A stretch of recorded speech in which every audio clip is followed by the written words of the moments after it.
During the Nazi regime, childhood was integrated into the ideological logic of the state. Far from being neutral, the birth of a child was conditioned by racial, political, and biological criteria. From maternity wards to civil registries, the entire system was oriented to determine whether a minor should be protected, relocated, or intervened upon by the authorities. Various SS offices developed specific structures to handle children's cases. Manuals, evaluation scales, and medical records were used to decide their future. Some were referred to special institutions, others disappeared from the records without a trace. What did the Nazi authorities do when a Jewish baby was born? Why was their fate decided from the first day, and what happened to thousands of those children during the war? Nazi childhood, biological engineering from the cradle. In 1929, when Heinrich Himmler assumed the position of Reichsführer SS, the Schutzstaffel ceased to be a mere political elite force to become the biological and eugenic instrument of the Nazi regime. Himmler conceived the National Socialist Revolution not only as a political transformation, but as a radical re-engineering of the German social body. This vision was anchored in the concept of Volkstum, a doctrine that was not limited to the exaltation of the German people, but proposed their purification and strengthening through selective breeding, planned reproduction, and systematic exclusion of everything considered foreign or degenerate. From his leadership, Himmler articulated an idea. The victory of the Third Reich would only be lasting if it was accompanied by a quantitative and qualitative increase of the Germanic race. In 1936, he issued an edict that revealed the core of this obsession. We have not fought successfully if we do not have 4 children who prolong this race. It was not just an exhortation to natality, but a biological mandate. The SS became an organization regulated by genetic criteria. Each member had to prove through the Sippenbücher, genealogical records, their Aryan ancestry at least until 1800. Ideological loyalty was not enough. It was essential to demonstrate racial purity and furthermore multiply it. This biological ideal was not just discourse, it translated into state policy. In September 1935, the Nuremberg laws established the legal framework that consolidated racial exclusion. These laws prohibited marriages and sexual relations between Germans of blood and Jews, and classified the children of these unions as Mischlinge or racial bastards. This label was not merely administrative. It placed them outside the political body of the Reich. They could be legally separated from their families, deprived of civil rights, and subjected to evaluations to determine their biological destiny. Some were sent to re-education institutions. Others simply disappeared from population records. The state arrogated to itself the right to decide whether a child should live, where, with whom, and under what identity. The obsession with biological engineering required an organizational structure. In 1931, Himmler had created an office to verify the ancestry of SS applicants. In a few years, that entity evolved to become the Rasse- und Siedlungshauptamt, RUSHA, the Central Office of Race and Settlement. The RUSHA was not a mere inspection organism. It was transformed into the center of racial control of Nazism. It employed anthropologists, doctors, geneticists, and jurists to systematically classify and exclude Jews, Slavs, Roma, people with disabilities, and other groups considered biologically inferior. Its function was dual: to protect German blood and facilitate its expansion in occupied territories.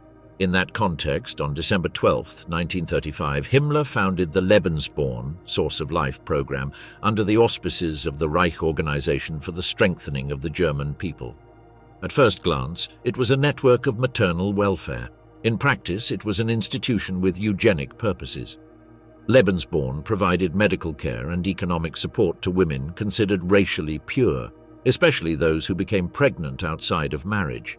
Its objective was multiple: to increase Aryan natality, eliminate the social stigma of single motherhood among valuable German women, and foster upbringing in a strictly National Socialist environment.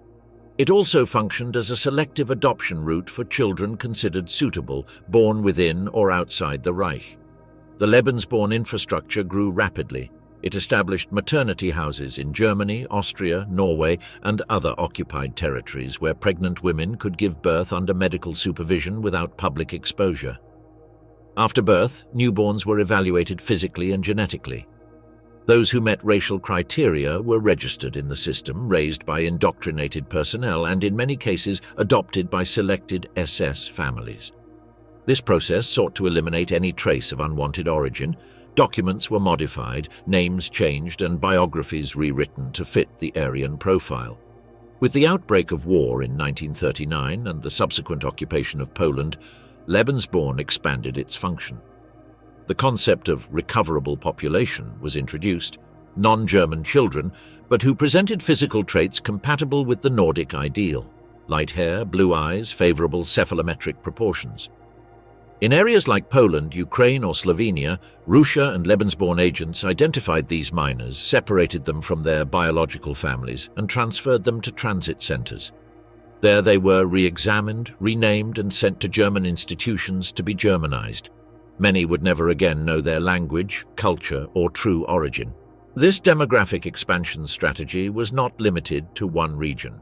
It was applied systematically in all territories considered strategic for the consolidation of Nazi living space, Lebensraum. Child Germanization became a form of silent colonization, ideologically justified and executed with bureaucratic precision. Unlike other extermination policies, this did not depend on direct violence, but on identity annulment. The child was not murdered, but their past was destroyed and replaced by an acceptable racial fiction. The mechanisms of this operation have been documented with meticulousness.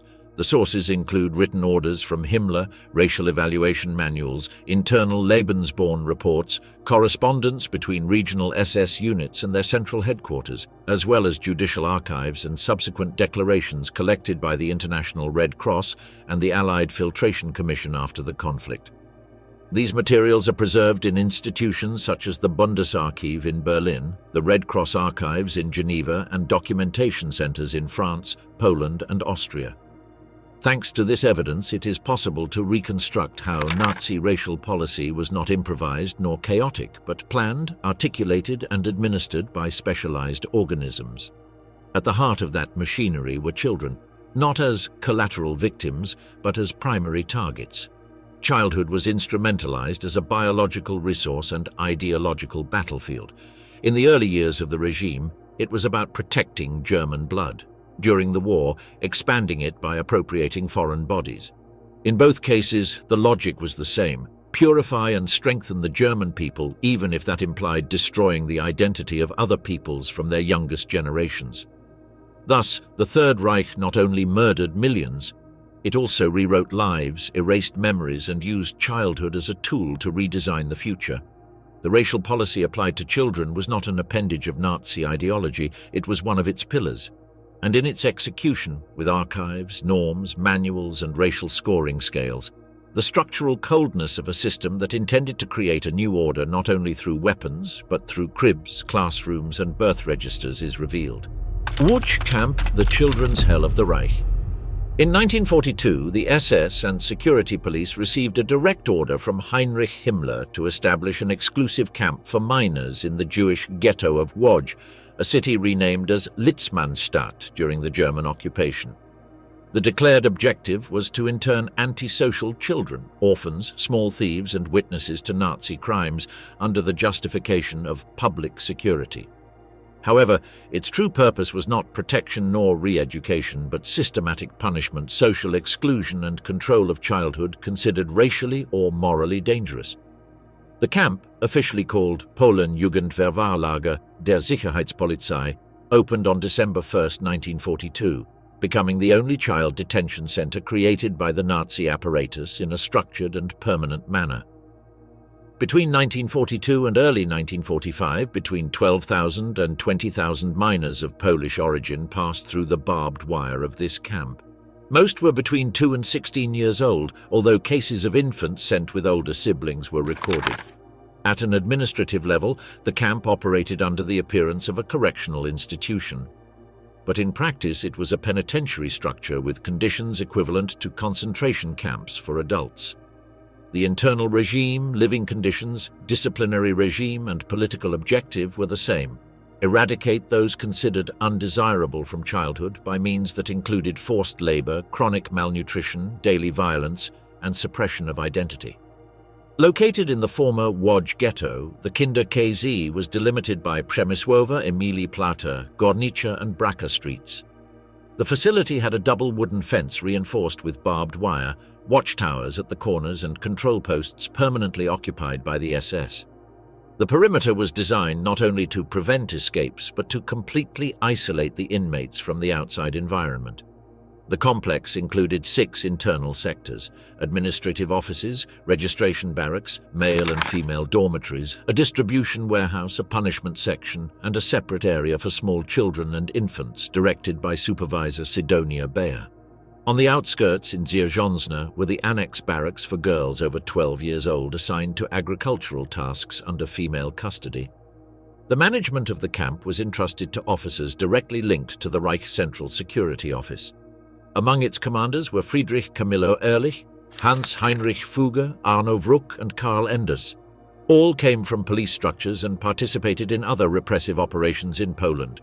They reported to the Kripo, criminal police, and the local Gestapo, which confirms that child internment was another tool of the Nazi repressive apparatus, not a failed humanitarian policy. The administration acted with absolute discretion. Minors were sent by police reports, neighborhood denunciations, mass raids in markets or streets, or simply for being found without guardians after the detention of their parents. There was no judicial process nor external review. Entry to the camp was equivalent to an indefinite sentence. The barracks were wooden constructions without thermal insulation. In winter, temperatures dropped below -10 degrees Celsius. There was no heating, blankets, or adequate clothing. The inmates slept in 3-level bunks, directly on boards without mattresses. Sanitary conditions were deplorable. There were infestations of lice, fleas, and rats. The latrines were open collective pits, and access to water was limited to daily minutes. Scurvy, dysentery, tuberculosis, and typhus were endemic diseases. Breakfast consisted of old bread and coffee made from acorns or fermented beet. Lunch was sporadic, a watery rye soup or, with luck, 35 grams of meat and 100 grams of boiled potatoes. These minimal rations, added to overcrowding and lack of hygiene, caused regular epidemic outbreaks. Only in 1943 were between 100 and 200 monthly child deaths recorded, many of them never officially notified. The children were forced to work between 10 and 12 hours daily. Tasks included repairing military footwear, making baskets, manufacturing canvas bags, and maintaining the barracks themselves. Girls interned in Dzierżonię worked in agricultural tasks. They sowed, harvested, collected potatoes, or cleaned stables. Children under 6 were used in simple but repetitive tasks, such as packaging artificial flowers, cleaning metal pieces, or assembling small components. The workdays were exhausting and were accompanied by a brutal disciplinary system. Punishments included public beatings with rods, beatings with rubber sticks, prolonged isolation in humid cells, naked exposure to cold, and total food deprivation. Some punishment cells measured less than 2 square meters without light or ventilation, where minors were locked for days. Sidonia Bayer, in charge of the section for infants and small children, was known for applying severe physical punishments even to the youngest inmates.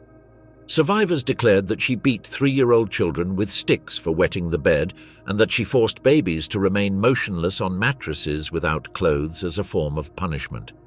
Her name appears in several judicial testimonies collected during post-war trials, although she was never formally convicted. Internal medical documents reveal that many deaths were catalogued as heart failure or tuberculosis, when in reality they were starvation, untreated infections, or beatings. The administrative concealment of the real causes of death was systematic, and for years avoided international recognition of the concentrationary character of the camp. During the denazification processes in post-war Poland, several former camp employees were interrogated. Eugenia Pol, one of the guards, was tried in 1972 for child mistreatment. In her process, dozens of statements from surviving victims were read. One of them remembered, "I slept in a top bunk without a blanket, on naked boards." Another said, "They gave us rotten soup. If you didn't eat it, they left you without food for 3 days. They broke a child's arm because he urinated." Although the sentences were limited and not all those responsible were tried, these testimonies allowed for precise reconstruction of the internal functioning of the camp and confirmed its criminal character. The Łódź camp was not an isolated exception. It was part of a deliberate strategy by the Nazi apparatus to terrorize and disarticulate the Polish population through the repression of their childhood. The message was clear. No non-Aryan child was safe. The arbitrary detention of minors functioned as a tool of collective punishment. Children's disappearances destabilized entire neighborhoods, generated terror in families, and turned survival itself into an act of resistance. The experience acquired in this camp was documented and replicated in other occupied localities. The administrative manuals, registration methods, and isolation procedures were used as a base in other children's institutions of the Reich, particularly in transit camps or reformatories under Kripo control in Czechoslovakia and Ukraine.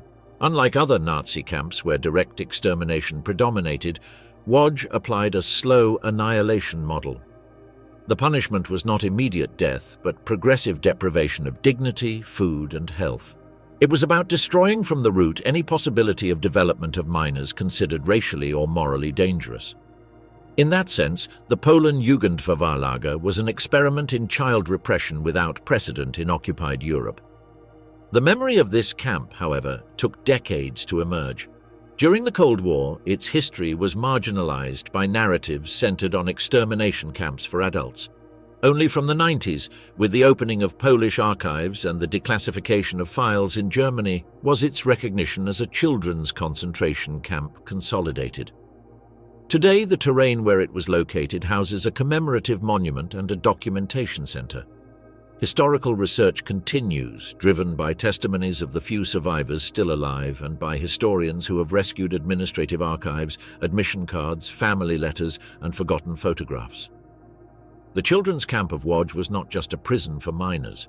It was a planned device to discipline, punish, and eliminate from childhood any threat to the Nazi racial order.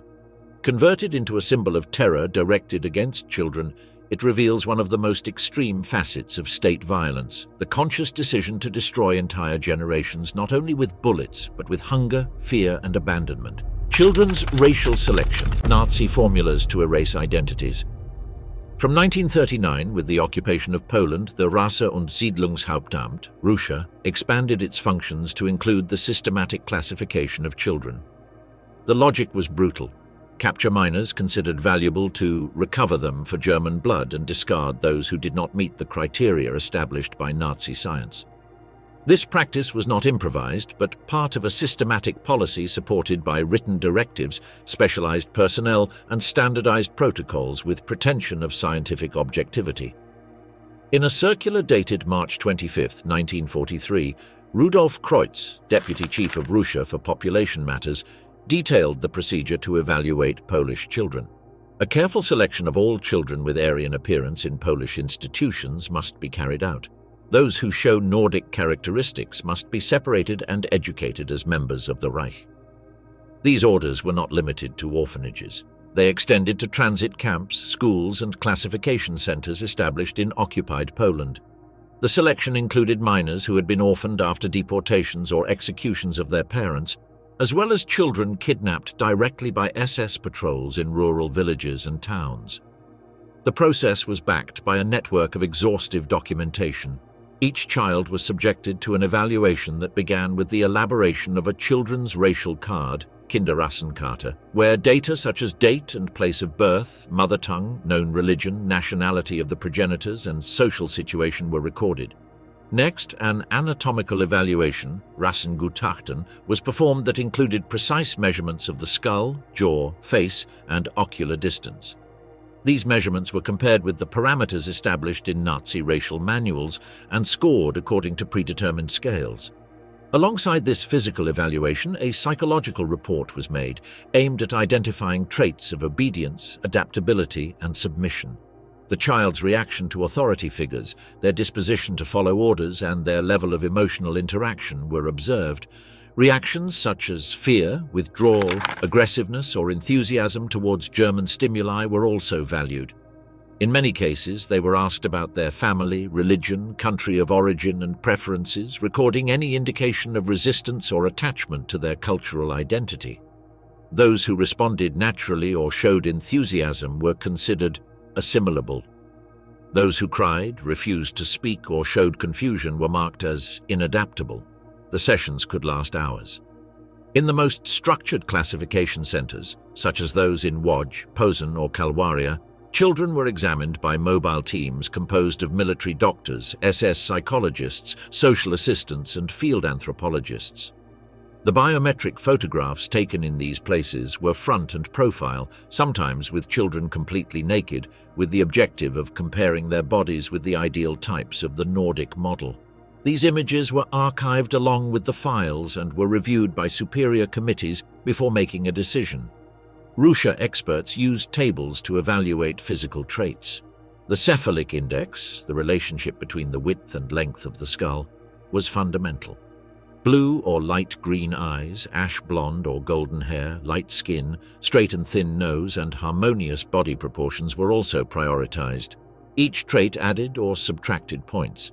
A child who obtained more than 60 points was considered a carrier of recoverable Nordic blood. Between 40 and 60 points implied secondary valuation. Less than 40 points led to immediate rejection. These parameters were applied even to siblings. One could be accepted and another discarded, with drastic consequences for both. In addition to physical and psychological analysis, complete medical examinations were performed. Signs of hereditary diseases, malformations, disabilities, epilepsy, tuberculosis, or general weakness were sought. Dental state and body symmetry were observed meticulously. Even musculature, motor coordination, and physical resistance were part of the evaluation criteria. The purpose was not only health, it was to detect deviations that might indicate biological degeneration. SS psychologists also investigated the Germanic spirit. This ambiguous term was used to evaluate whether the child showed qualities that would make them worthy of integrating into the Reich: discipline, sense of duty, adaptability, and capacity to obey without hesitation. It was not rare for some children, out of fear or exhaustion, to feign enthusiasm or respond what they were taught. Even so, decisions were irreversible. A child could be marked for Germanization, re-evaluation, or definitive exclusion in a matter of hours. The child classification process was elaborated and coordinated in collaboration with scientific institutions of the Third Reich. The Kaiser Wilhelm Institute for Anthropology, Human Heredity, and Eugenics played an essential role. Its director, Ottmar von Verschuer, direct mentor of Josef Mengele, participated in the definition of standards and supervised field teams. His scientists developed measurement manuals, forms, and scoring systems. Although their methods pretended to be scientific, they were contaminated by ideological prejudices that justified German racial superiority and the right to appropriate foreign childhood. Once the process was completed, each child was assigned to one of three categories. The first, desirable growth, erwünschter Bevölkerungszuwachs, grouped children with optimal physical characteristics and docile temperament. These were sent to Germanization programs and adopted by Aryan families. The second category, tolerable growth, tragbarer Bevölkerungszuwachs, was applied to children with small deviations that required re-evaluation. They could be sent to provisional homes, training institutions, or Nazi reformatories. The third, unwanted growth, unerwünschter Bevölkerungszuwachs, included all children with rejected physical traits, diseases, low scores, or problematic behavior. These were excluded from the system and often sent to transit camps or simply abandoned. This system was not applied only in Poland. In Czechoslovakia, after the annexation of Bohemia and Moravia, similar centers were established in Brno and Prague. In Ukraine and Belarus, where the SS carried out systematic Germanization campaigns, blonde children were separated from their families during mass raids. In Alsace and Lorraine, areas annexed by Germany, anthropometric studies were performed in entire schools, and hundreds of minors were transferred to Germany for final evaluation. It is estimated that at least 200,000 children were examined by German authorities in Eastern Europe between 1940 and 1945. Only in 1943, nearly 40,000 child evaluations were performed, of which about 10,000 led to adoptions or re-education under the Nazi system. The decisions were recorded in reports archived by the Russia and coordinated with the Lebensborn program, in charge of executing the relocation of children considered suitable. Those selected were transported in special trains to Germany, received new names, false identities, and were distributed through Reich adoption offices. Families were never informed of the final whereabouts of the minors. Many were declared missing or dead. Adoptive families received official documentation that falsified the children's origin, creating the illusion of a legitimate Aryan genealogy. This child classification system, cold, structured, and apparently technical, reveals one of the most disturbing aspects of the Nazi regime, its capacity to dehumanize through forms, scales, and rubrics. Violence was not exercised with weapons but with administrative rules that turned a child's identity into a file with scores. The decision to separate, adopt, hide, or reject was not arbitrary. It was the result of a bureaucratic system whose objective was to redesign the racial future of Europe from childhood. In its obsession with dominating human biology, the Third Reich turned children into objects of study, propaganda tools, and pieces of a racial machinery planned down to the detail. Child racial classification was not an error of scientific interpretation. It was a state policy built from academia, executed by the police apparatus and validated by law. Its consequences remain alive in the fragmented memory of those who were the object of that ideological engineering disguised as science. Unfit babies, diagnoses that led to extermination.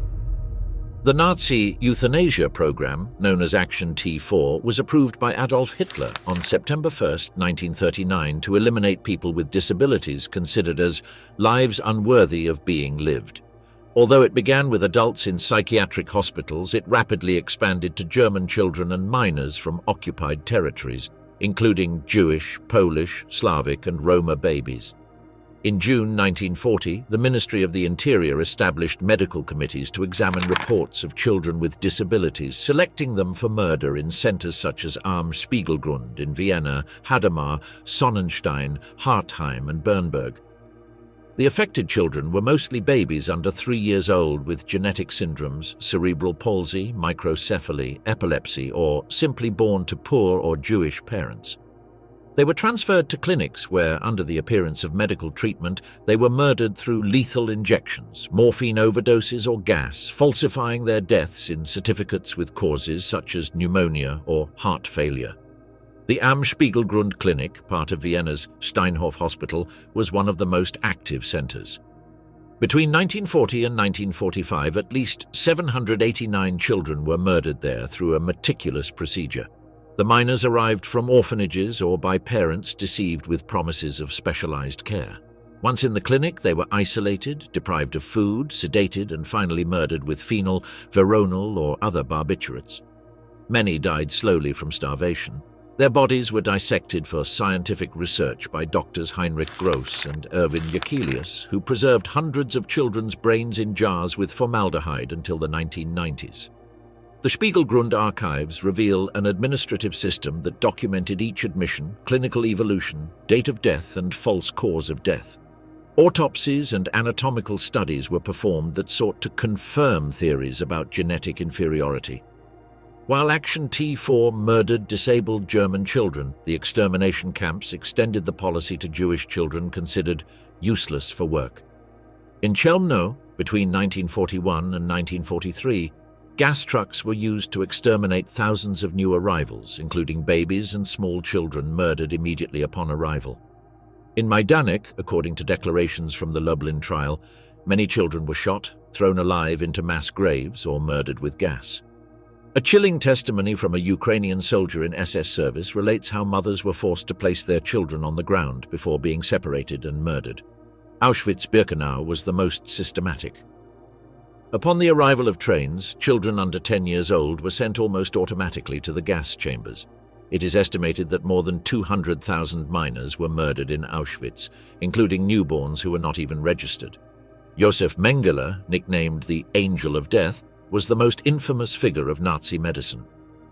As a medical officer in Auschwitz-Birkenau, he organized an experimental unit in Sector B2-IE, reserved for children, especially twins.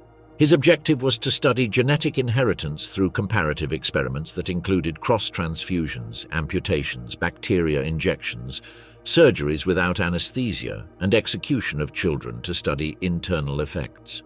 Their bodies were dissected by the forced Jewish doctor Miklos Nisli, who documented these crimes in his diary.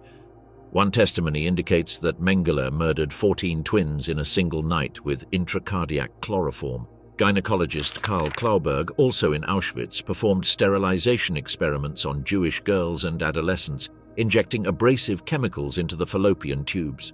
His methods caused massive infections, mutilations, and death. Many victims were under 15 years old. The systematic murder was hidden behind legal administration.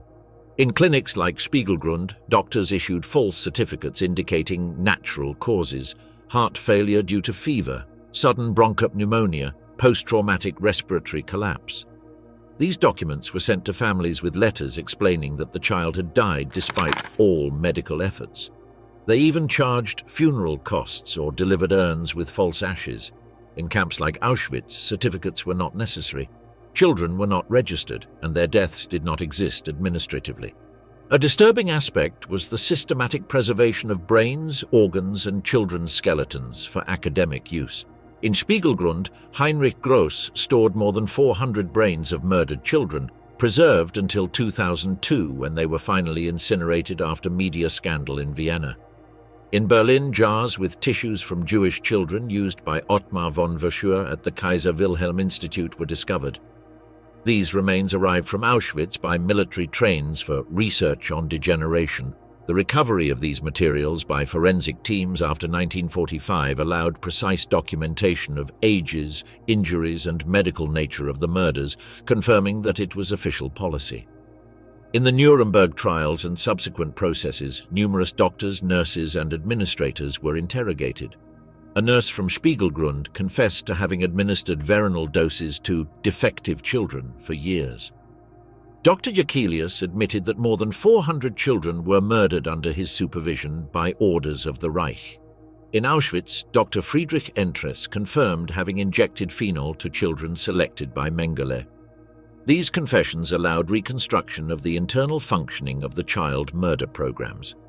Conservative figures indicate 5,000 children murdered under Action T4 between 1939 and 1945 in German and Austrian clinics, 1.5 million Jewish children murdered in extermination camps according to Yad Vashem, and thousands more victims of medical experimentation. These figures exclude children who died from hunger, induced diseases, or deliberate negligence in ghettos, occupied orphanages, or transit centers. Stolen identity, children snatched for the Reich. Between 1941 and 1944, Nazi administrations organized the systematic kidnapping of children with Aryan traits in Poland and other occupied regions. Ordinance 67-1, issued in February 1942 by Ulrich Greifeld and signed by the Russia, instructed the SS to intern all orphaned minors or those in Polish homes for racial inspection. In practice, German agents executed raids in schools, hospitals, stations, and rural villages, seizing children between 3 and 10 years old. These operations were legally justified as measures of child protection or racial repatriation. The documented figure amounts to about 20,000 kidnapped Polish children, although unofficial estimates suggest they could have been more. In other regions under Reich occupation, similar mechanisms were implemented. In the Slovenian zone under Italian control, blonde and light-eyed minors were systematically separated from their families between 1942 and 1943 and sent to classification centers in Graz and Vienna. Of the more than 500 children evaluated, approximately 200 were finally subjected to forced assimilation processes. In Ukraine, the SS intercepted orphans during campaigns against partisans, separating those who showed Nordic traits. Himmler's office instructed with clarity, they should be delivered to German authorities if they show recognizable Aryan characteristics. These decisions did not respond to improvisation, but to a Germanization strategy planned from the highest levels of the Third Reich's racial apparatus. Children considered suitable after physical and psychological evaluations were transferred to transit centers or Lebensborn facilities. There began a meticulous process of identity transformation. They were assigned a new German name and surname, along with a completely invented filiation. The child's file was reformulated. Place of birth, date, religion, profession of supposed parents, everything was falsified with official templates from the Ministry of the Interior. Original birth certificates were destroyed or sealed. In the new documents appeared German nationalities, Reich passports, and certificates of racial purity.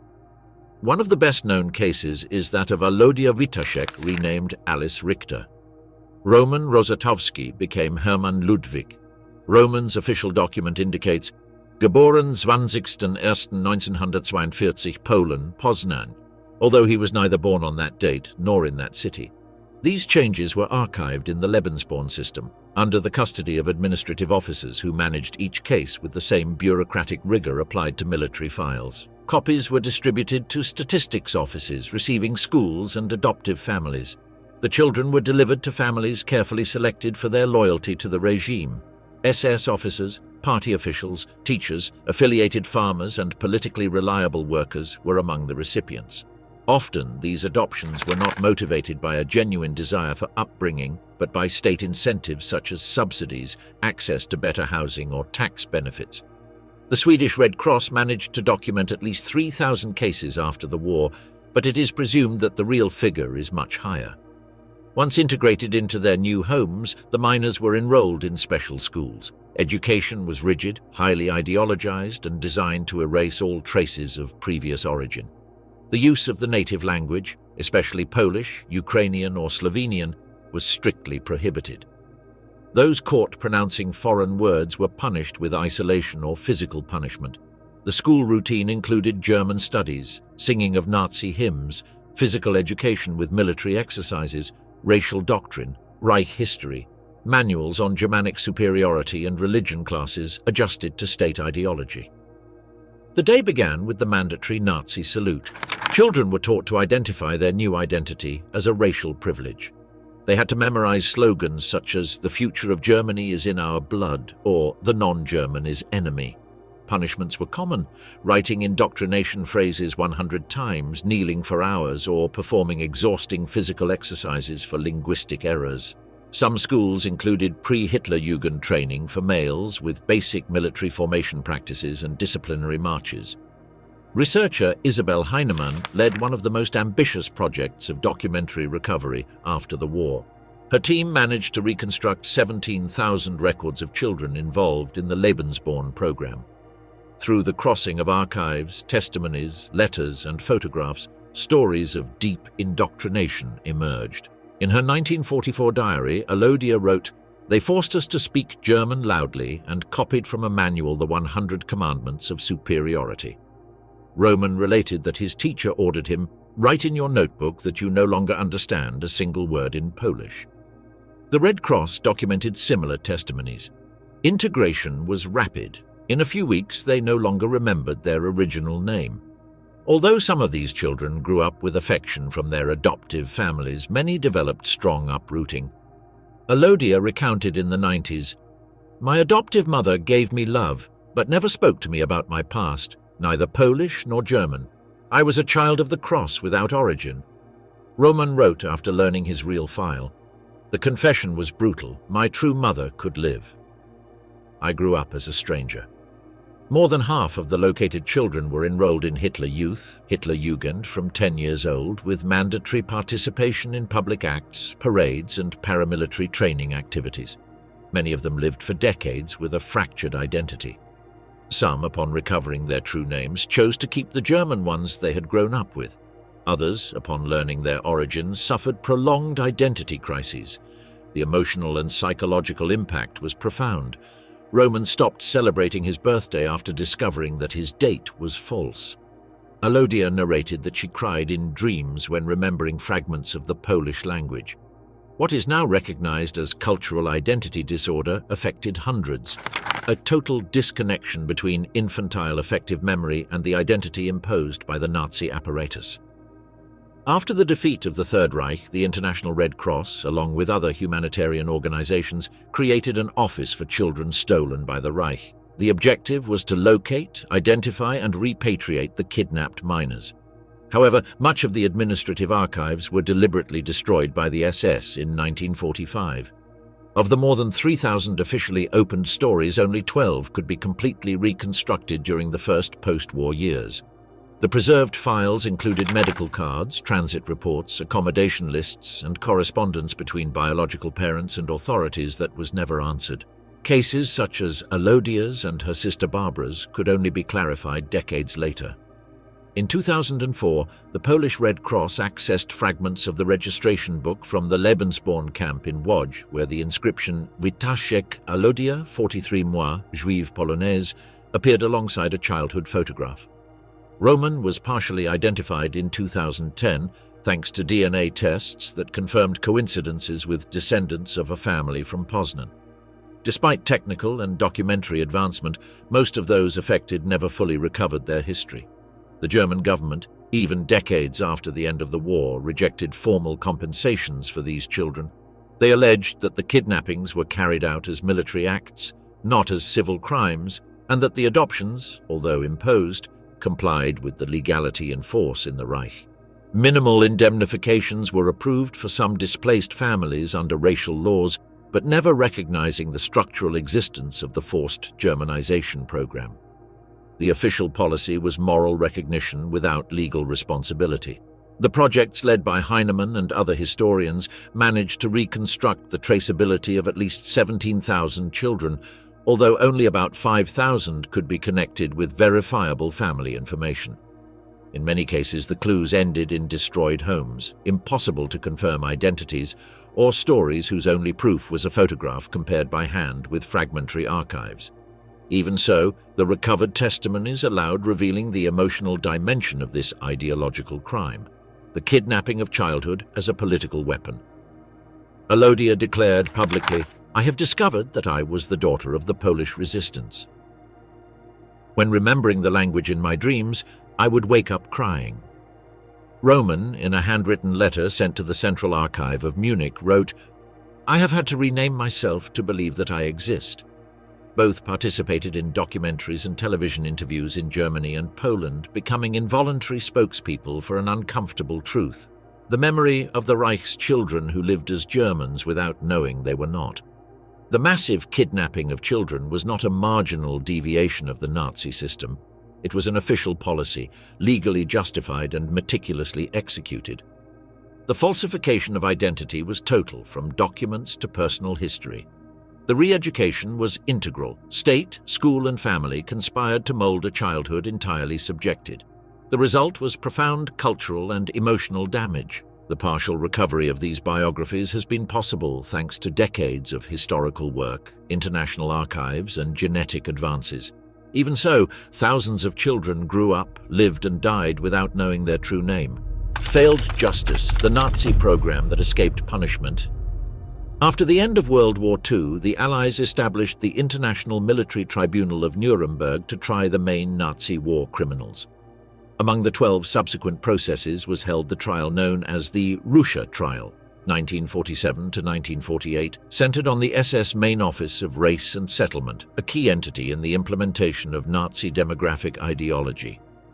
The process, United States of America vs. Ulrich Greifeld et al., involved 14 accused responsible for forced assimilation, depopulation, and ethnic reorganization operations in Eastern Europe. Among them, 4 were directly related to the Lebensborn program: Max Sollmann, Gregor Ebner, Günter Tesch, and Inge Wirmetz. They were accused of crimes against humanity for having participated in the kidnapping and forced re-education of thousands of children in Poland, Slovenia, Ukraine, and Czechoslovakia, as well as for administering institutions where these minors were renamed, indoctrinated, and delivered to German families without consent. Despite the documentary evidence presented by the prosecution, the tribunal did not convict any of the Lebensborn accused for child kidnapping, basing its ruling on 3 arguments that would reveal the legal complexity of establishing responsibilities in bureaucratized crimes. First, insufficiency of direct evidence. The tribunal considered that there was no conclusive evidence that the accused had directly participated in the raids, although it recognized that the kidnapped minors were delivered to institutions under their management. Second, distinction between administration and criminal action.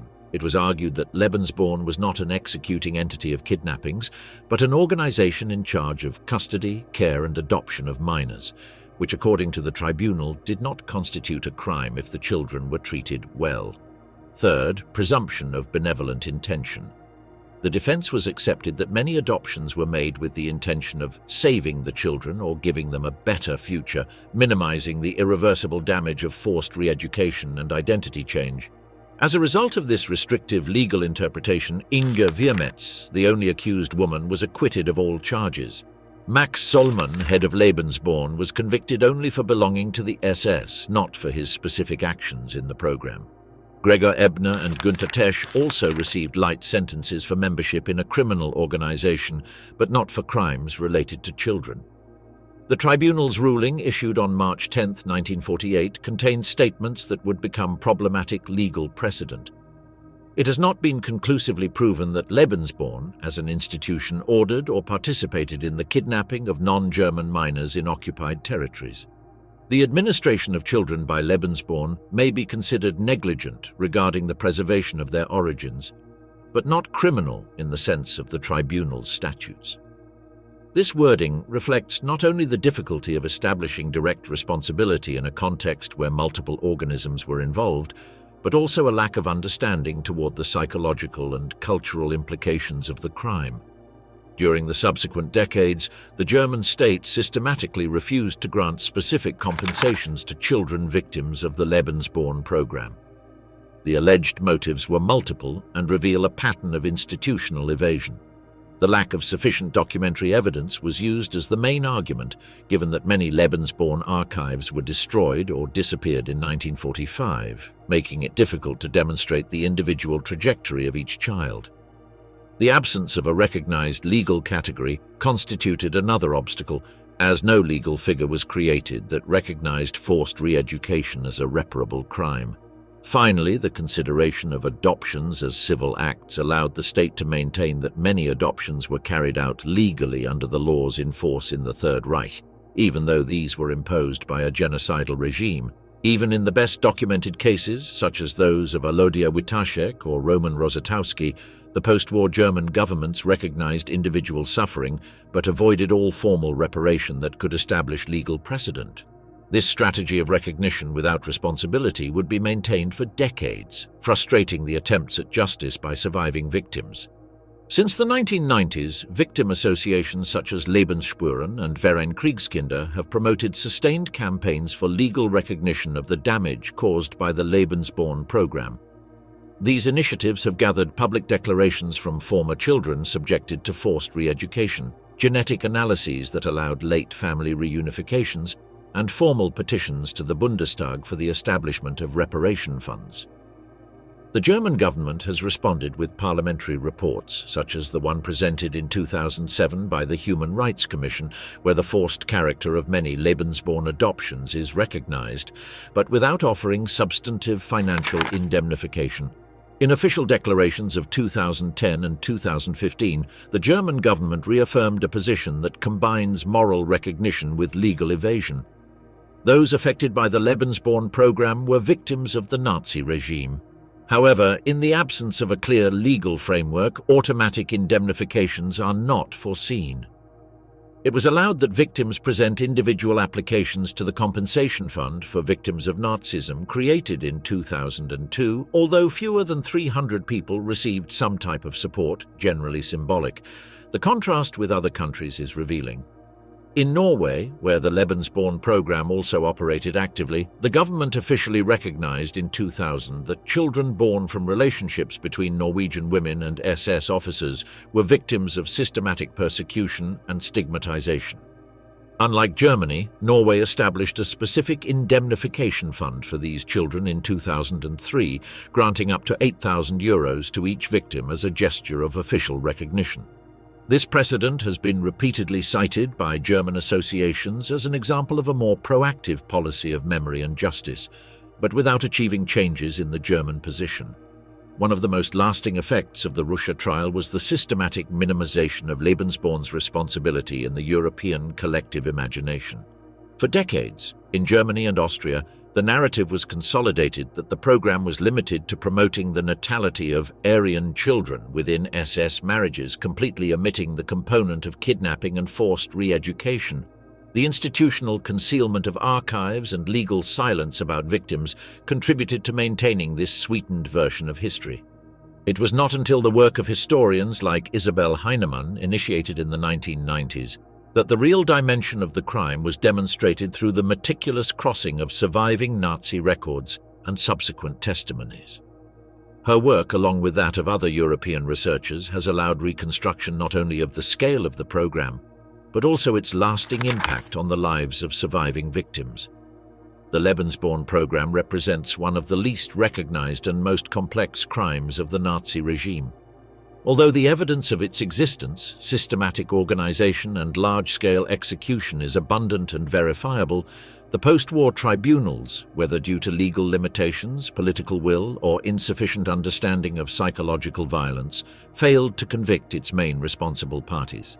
The persistent refusal to compensate its victims has deepened the feeling of institutional abandonment, especially among those who still today live without complete certainty about their identity of origin. The legal history of Lebensborn reveals how justice, even having solid documentary and testimonial evidence, can fail to reach those who suffered forms of violence that transcend traditional legal categories. The children of the Reich, stripped of their families, their languages, their names, and their memories, remain as living testimony that some crimes against humanity can go unpunished, not for lack of evidence, but for conceptual limitations of the very justice system that intends to judge them.